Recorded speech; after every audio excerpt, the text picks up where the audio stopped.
In every heart, regardless of culture or birthplace, lies a deep yearning to prosper and be independent. Ou vleran souf epi, ou dwe an sécurité financière. I now have a long-term financial plan. Les soucis d'argent sont réels, mais je me ressource pour moi et ma famille. Nunca acreditamos que poderíamos reconstruir o nosso legado, mas agora podemos. Surayatu inayofuata imeanza. What I teach my son, I teach my son's son. From the African diaspora and across America, discover the power of Wekeza. Sika kola bea ne sika awode beto mo yewa mamere. Sika merehia me homono soba me mpotam hofosum fasar. Non lanui mum care. Build lifetimes of financial security. Wekeza. Wekeza. Wekeza. Wekeza. Wekeza. Wekeza! We speak your language. Wekeza. Connecting communities. Building financial futures. Join us now. What if I told you your child could become an educated consumer, investor, entrepreneur, and a philanthropist, all from the comfort of your laptop or mobile phone? And could learn how to manage one of the world's most powerful currencies, money. It's true. I'm Sienna. And I'm Dante, and we are both World of Money Youth Board members. I know firsthand how life-changing it is to be financially capable. When I was 11, my parents enrolled me and my siblings in the World of Money Institute, where I learned how to budget, invest, and donate my money. I first attended World of Money when I was 12, and now, like us, over 5,000 young people globally and growing. Your child also can become financially educated with the World of Money online course. This award-winning financial education program is tailored for ages 7 through 21. Our course provides 160 self-guided lessons, videos, activities, quizzes, live homerooms, and scheduled town halls. During the course, your child will learn about budgeting and saving, compound interest, artificial intelligence, and so much more. Give your child the foundation for their financial security and generational wealth. Register for the World of Money online course today. TheWorldOfMoney.org. Developing financially responsible adults, one child at a time.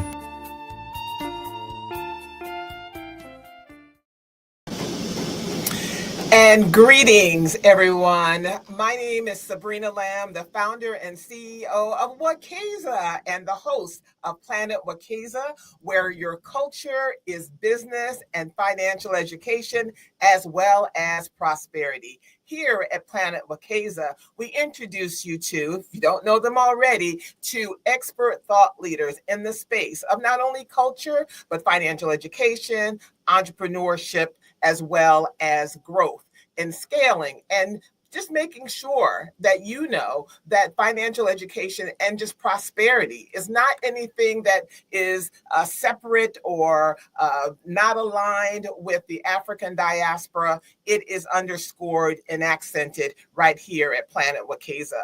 So today, our special guest is Devon Fanfair, a 2008 mechanical engineer graduate from Rice University. He is a seasoned entrepreneur and talent strategist with over 15 years of experience in venture-backed startups.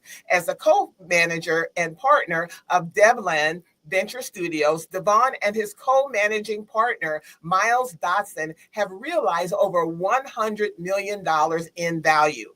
Prior to founding Devon Venture Studios, Devon worked in engineering and human resources roles, reflecting his passion for problem solving and human connection, which he has leveraged to sculpt executives and drive people development initiatives. With a track record of launching successful companies in consumer goods, manufacturing, and deep tech, Devon believes in the power of the studio model for repeatable success.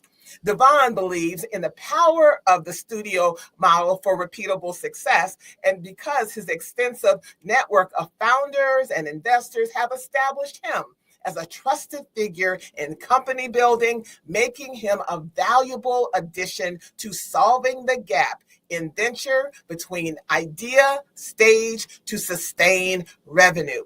Most recently, he is appointed as the managing director of Techstars Tulsa, and I am honored that Devon Fanfair is joining us here today at Planet Wekeza.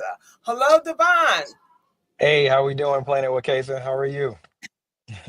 I am great. So there's so many questions that I have to ask you and that I'm sure our audience will be interested and need to know. But first, would you please share your personal and entrepreneurial journey?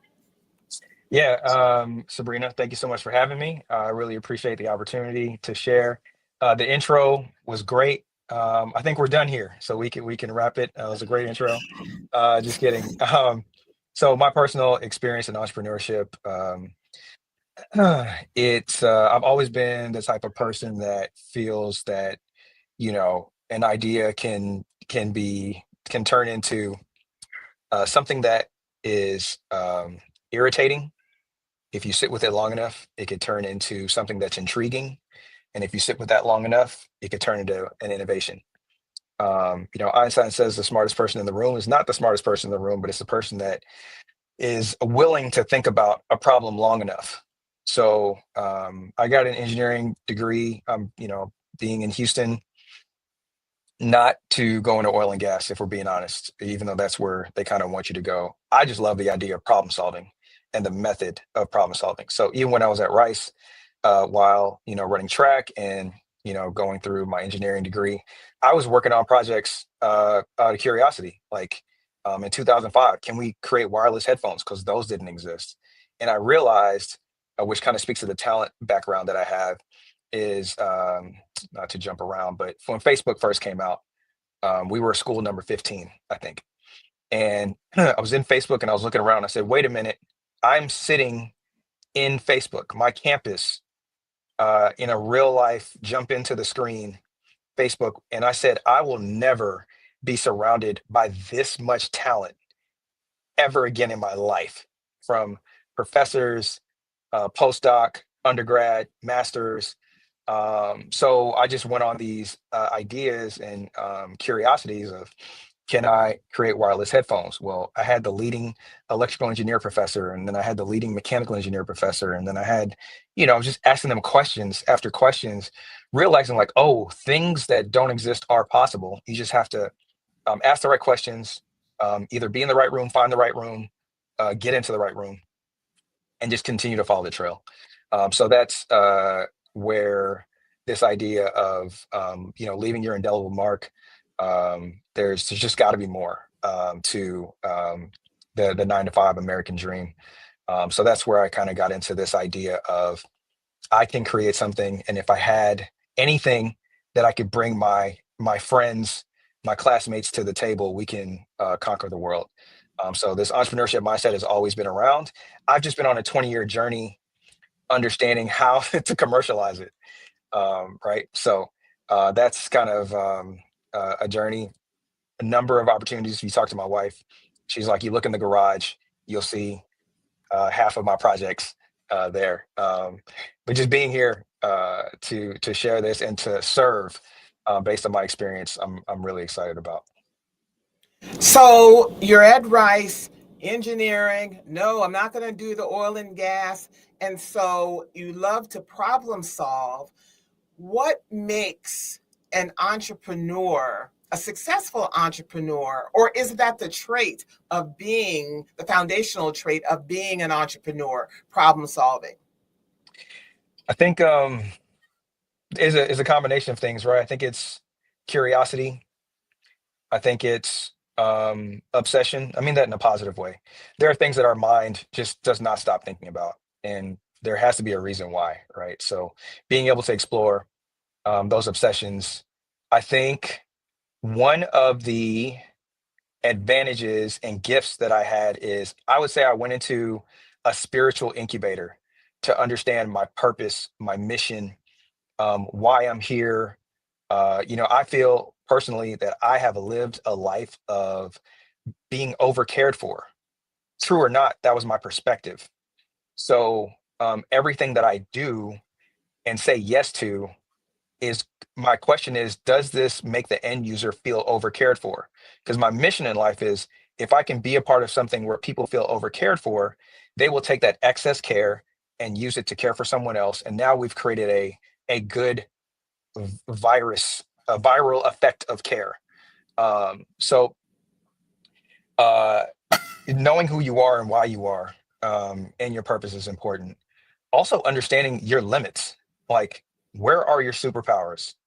um, where are your weaknesses, and not trying, there you go, balloons, not trying to um, like be strong where you're weak, but we can't do this on our own. It just doesn't work. So being able to build relationships, understand where you're weak, and being clear and confident and excited about your flaws and your weaknesses, because that's going to help you identify who you need on the journey in order to be successful. So being really confident in what you know and being even more confident in what you don't know. I think those are things that make for success. So it sounds like also there's a layer there that some people start businesses to make money when I'm hearing you, I think I'm hearing you say that there needs to be a deeper meaning to be an entrepreneur, particularly if you're focused on one particular type of business. Yeah, uh, money can't be number one, two, and three. Um, there's whether we have it or not, there's so much money out in the world. Like when I went to Rice, they were like, "Hey, listen, every class is going to be hard. So do what you love, because hard is going to be there no matter what." So I think in order to be sustainable, um, in order to scale, in order to achieve these big visions that we all have for ourselves, money is deeply important, but it can't be the driving force. And if it is, you will get to a limit. And if that limit is your goal, congratulations. But you will hit a limit. You'll hit a mental limit. You'll hit a physical limit. You'll hit an emotional limit. You hit a spiritual limit. You personally may tap out before you get to that goal. So money's everywhere. We just have to call it. Just like, when you talk about the different types of rounds in fundraising, you think about angels. It's wild that they call it angels because theoretically angels are everywhere, and your angel investors are all around you. You just have to call them literally into existence by that mission, that purpose, that obsession, that fixation that drives you into creating your business, scaling your business. We're speaking with Devon Fanfair. He is the managing director of Techstars Tulsa. And before we get to that, and an important that, talk about your experience and what was the genesis of you and your co-managing partner, Miles Dotson, in founding Devon Venture Studios. What problems were you solving? I'm glad you asked. So what drove Devland? Failure. That's what drove Devland. Um, I didn't realize that I could raise a significant amount of capital for ideas. Um, and I started doing that. And I didn't know that was not in, 2017, 2018.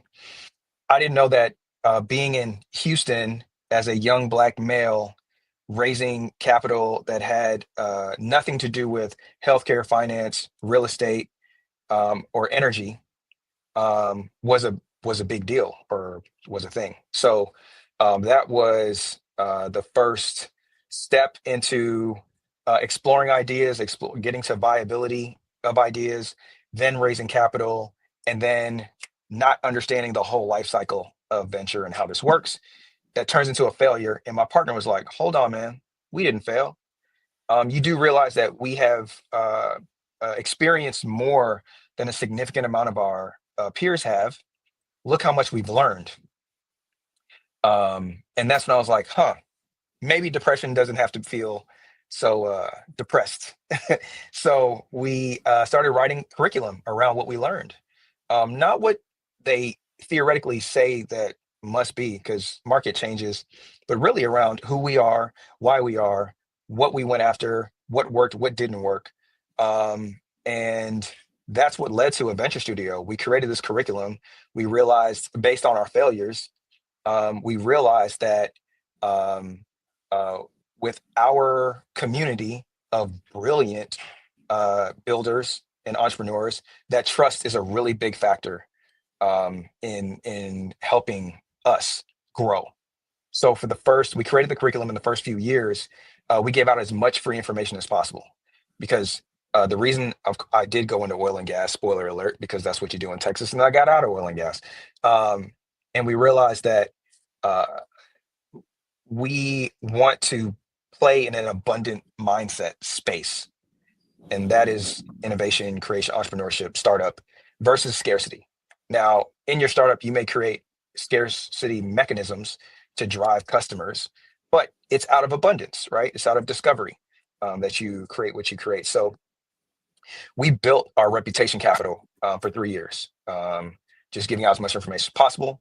Then we recognized, like, oh, we find patterns, and we've built trust. So we created an entrepreneur in residence program. We had about 100 entrepreneurs come through our program. We built 19 companies.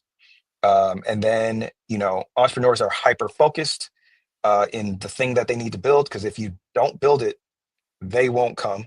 So we were able to kind of give the 30,000 square foot view, understand how to talk to VCs, and understand, what development team needs from a product standpoint, and just kind of fill in the gap, because no one at the time was giving us a $50 million check to run a fund. Thankfully, I know that's wild, but we're very grateful that we didn't have that type of abundance in that specific resource, because we got in the trenches with the founders to help build in every way possible. And that's the venture studio model, that honestly, venture studio wasn't even a thing commercially in 2017, 2018.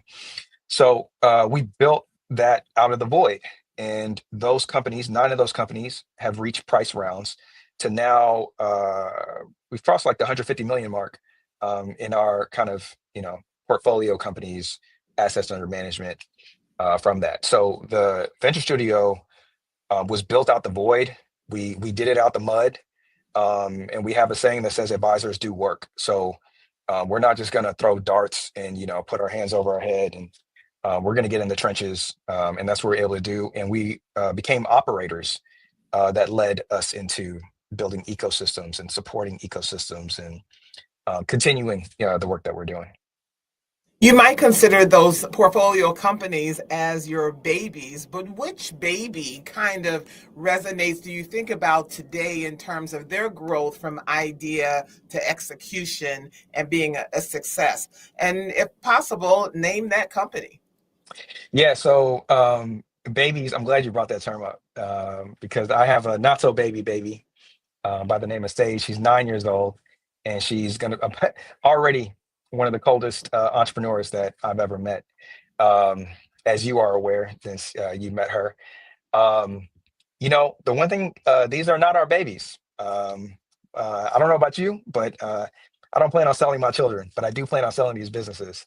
And one that comes to mind is Rain Ventures. They founder, he exited EdTech platform that used a little bit of computer vision, and he didn't know what he wanted to do next, right? And normally an accelerator is like, I have this idea, I have this, it's working a little bit, help me accelerate to get it to market. Or the idea of an incubator, it's like, oh, I have this this really strong idea, I know exactly what I want to do, just help me get to a place where I can get to MVP. Well, a venture studio is really like negative 1-to-1. And that founder showed up and was like, hey, I've heard about you guys. I just exited this EdTech platform, got a couple of curiosities, don't really know what I want to do next. We're like, great, let's talk. So my partner, they would meet pretty consistently. Turns out that he wanted to solve a problem in fire suppression. Wildfires are going crazy. Turns out that the computer vision from the EdTech platform could also help detecting and getting to wildfires. And we went from, they went from throwing a camera on a 6-rig drone and having a little Pokemon capsule drop water to put out a fire in under 15 minutes, because everyone knows when a fire starts, but if you can't get to it within 15 minutes, then that's when it gets out of control, to the tragedies that we have recently seen, and in the past as well. From that to landing a completely, creating autonomous Blackhawks, to now going into any environment, and putting out fires in again in under any or most kind of tough circumstances. So that's one that comes to mind, and that it's a great story. They're doing incredibly well, and learn a lot.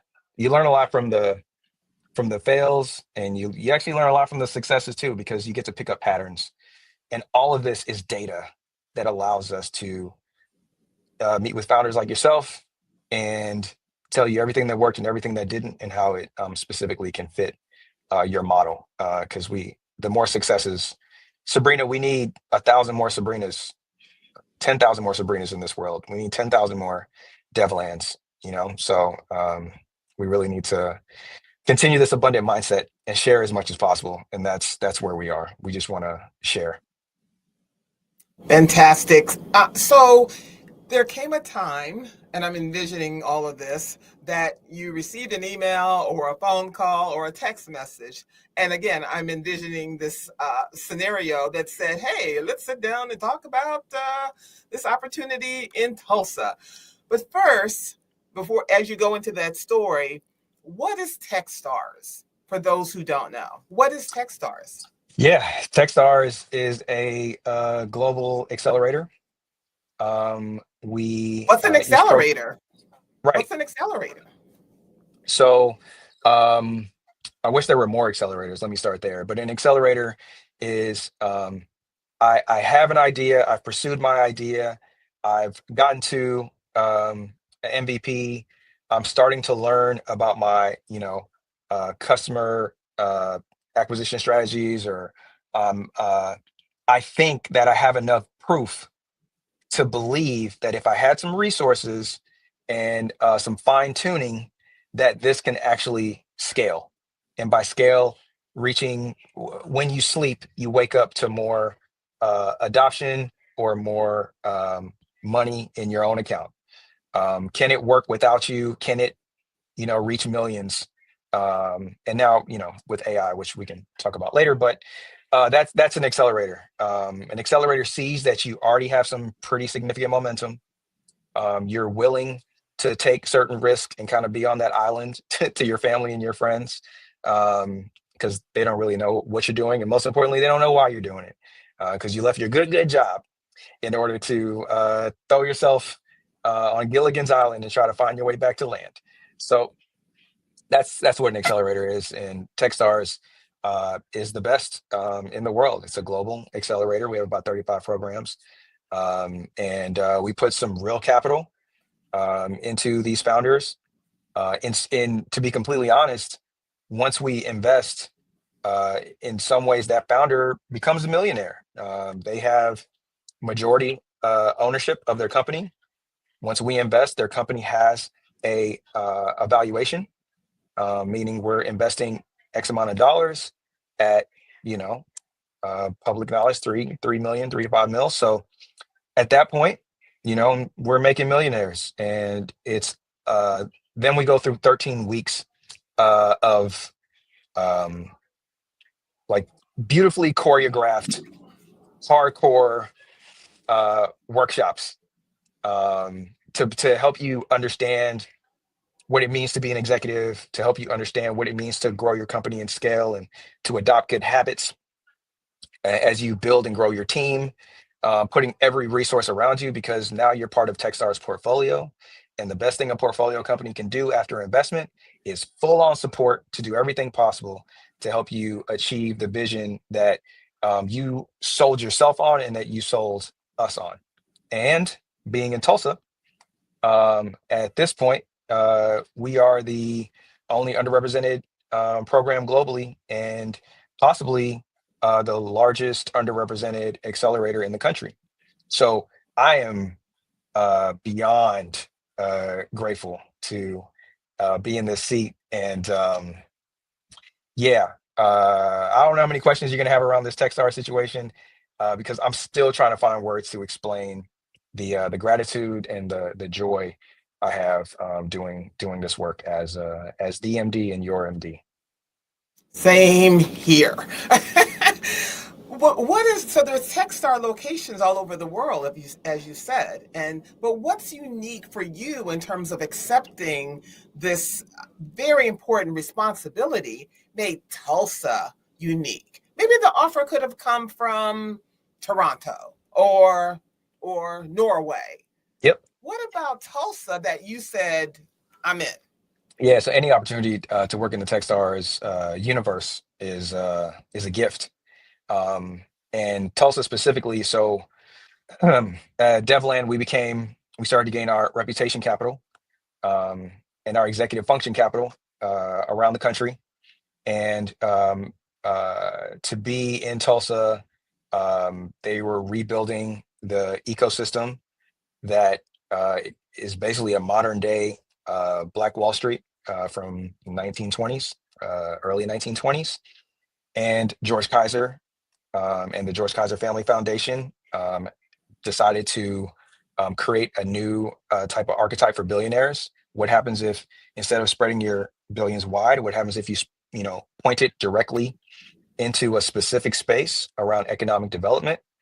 And it just so happened to be in Tulsa. And for those of you who don't know the history, 100 plus years ago, there was a 40 block thriving Black community of entrepreneurs that came from all over the country to build a strong economy in every way imaginable. And that was completely destroyed. And we were called in to be part of that kind of resurgence from a tech ecosystem standpoint. And our Entrepreneur in Residence program, we created one here. And it was actually 2021, 100 years later, we were able to fly 70 BIPOC founders in around the country to experience a reflection on the last 100 years and then reflect on the next 100 years. And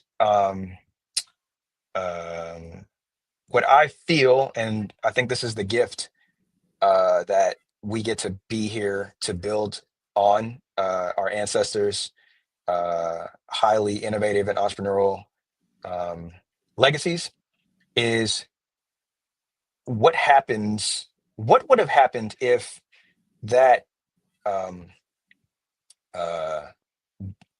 deep disturbance massacre didn't happen. Terrorist attack on U.S. land by U.S. Citizens. What would have happened to the kids of the Black Wall Street entrepreneurs? Who would they be now?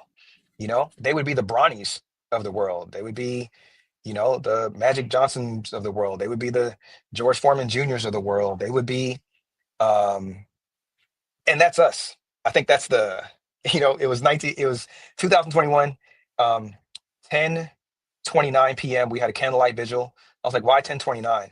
Like, oh, that's the time. It's either 10:29 or 10:31. That's the time where the first gunshot went off that set off everything. So you have a couple thousand people on Greenwood Avenue at that time. Light rain. We had our candlelights, not enough to burn the candle out, just enough to create this very eerie feeling. And you can hear through the sadness the hope that still exists. And I thought about it, I was like, man, who would those kids have been? And I look at you, I look at, this entire ecosystem. I'm like, oh, that's us. So you can't make this up. I don't know more.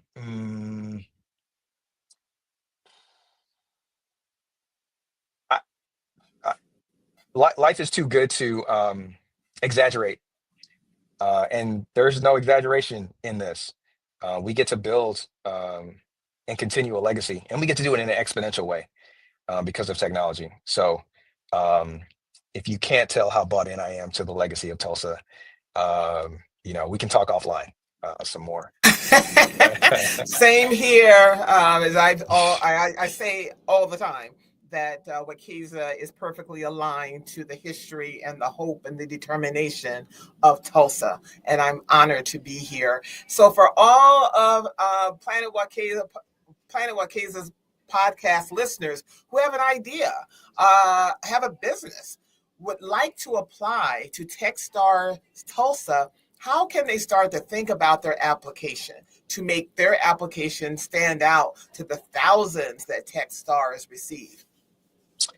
Yeah, great question, because we are one program that great timing. We actually have applications for our fall cohort that starts in September. Opening Can I come back? I wish you could. I mean, listen, you can always pull up. The world of Wekeza, what you just stated on why Wekeza is so perfect for Tulsa was something that I don't even think I could share with you during our interviews because I would get too emotional. So as soon as we first met, I was like, oh yeah, she's got to be here. It's a must. So we do have applications opening up in, I think, the second week of April. So next week or the following week. And I think what stands out is just being authentic to why you're doing this, being thoughtful. Sometimes it's easy, I don't hate, no knock to anyone, because we got to do what we got to do. Going beyond throwing the questions in the application into chat and then just, hitting copy paste. Your video was very compelling. That's an area that sometimes, people may skip over. It's not a immediate cancel, but it is helpful because you get to see, there's 8 billion people in the world, and everyone has thought of every idea. Let's be honest. I have no problem sharing my ideas to the whole world, because if it's an idea that came from my soul, to get something out and to stick with something as long as needed to get to sustainability or scalability, it's going to take one step before your soul. So if people want to try it, great. So I just want to know, what makes you the one to solve the problem, and how do you, what's led to that is also important. And those are things that are factors. I don't want to fit anyone into any certain box by any means. If you look at the entire portfolio of the entire cohort, there's just something different, about each. And passion, authenticity, and thoughtfulness in the application goes a long way. And the ability to scale. Go ahead. And what about traction? Should applicants have revenues coming in, or can they be at the idea stage? Yeah, it depends. It's a little bit of both. I don't want to cap that as well. There are certain projects that take a lot of R&D. And I understand that the level of traction doesn't look like someone who has, maybe a CPG brand that can scale significantly. So I look into that. There's different strategies of traction. There's different metrics of traction. You could be, NSF grants or SBIR grants. That's traction. That's amazing validation. What is SBIR for those who don't know? So you know what? I don't know what SBIR stands for. Do you know what SBIR stands for? No. Yeah. So you can get an SBIR grant. So there's, everyone's heard of B2C, yes. Business to customer, B2B, business to business. There's also B2G, business to government. The government has NSF, which is actual grant, and then they have Air Force has their own, contracts, and DoD, DOE, Department of Energy, maybe Department of Health, and those happen in called SBIR grants, phase 1, phase 2. So definitely look into that, especially if you're in the R&D space. They love that. So to your point, traction can mean a number of things. I'm not looking just for how much money are you making a month. I'm looking for other signals that can say, hey, if they become venture backed and fine tune a few things, we can get to scale. So I do have a recruiting background, and the average, well, back in the day, AI probably takes everything now, but the average recruiter would review a resume in 20 seconds or less. And we've had a significant amount of applications from the last cohort, and I take my time with each one. I want to give it the same energy that it was given. So just as a FYI, like, I'm looking for all of the signals that can point in the right direction to say this could be something that can hit now, this could be something that can hit in the future. First, irrefutable law of leadership: believe in the leader, and then you believe in the products that the leader has. So I'm investing in leaders, and then I'm investing in ideas and solutions and strategies beyond that. So for everyone that's listening, write down SBIR.gov for more information on SBIR. It's a government grant portal. It's a lot of information there if you're looking to fund your business as well as to grow your business across technology. It's SBIR.gov. In our final minute, Mr. Devon Fanfair, the Managing Director of Techstars. What is the final pearl of wisdom? And thank you for pouring empathy in each of myself and my fellow founders in the development and the learning of how to improve our businesses. But what's the final piece of advice I didn't ask you about that you want the world to know? Yeah, thanks for asking. This was fun. Time went by real fast. So, the final words of wisdom is we're human beings first, and we're human doing second. So everything that I do, everyone that I address, I'm going to address you as a human being first, and then a human doing second. And I think we need to consider that we are human beings first. There's never enough time in the day, right? Go hard, all that stuff. But if we don't care for ourselves first, then we are not going to get to the finish line. And leave that indelible mark that we really want to leave. I don't think that time is our greatest asset. I think that's a lie. I think energy is our greatest asset. So if there are certain things that reduce your time to execute but increase your energy, I guarantee, like Charles Barkley would say, that you're going to move the needle to get to your vision in a way that time won't even matter. So I think that's what I want to leave with. And where can everyone learn more about Techstars and Techstars Tulsa? Yep, you can go to if you Google "Build in Tulsa Techstars," "Build in Tulsa Techstars," you will see our website and all information that speaks about this Tulsa program in general. Or you can go to techstars.com to understand how the entire program works, and some potential exciting updates that could be coming up pretty soon. So. Excellent. And to learn more about Wekeza, visit WEKEZA and sign up for the wait list. We provide multilingual financial education and global access to investing in U.S. stocks as well as ETFs and exciting live events serving the African diaspora. We also partner with schools, financial institutions, businesses, and of course, all of you. Wekeza.com. Thank you so much, Devon Fanfair, Managing Director of Techstars Tulsa. Thank you so much for joining Planet Wekeza. Be well and prosper. I guess.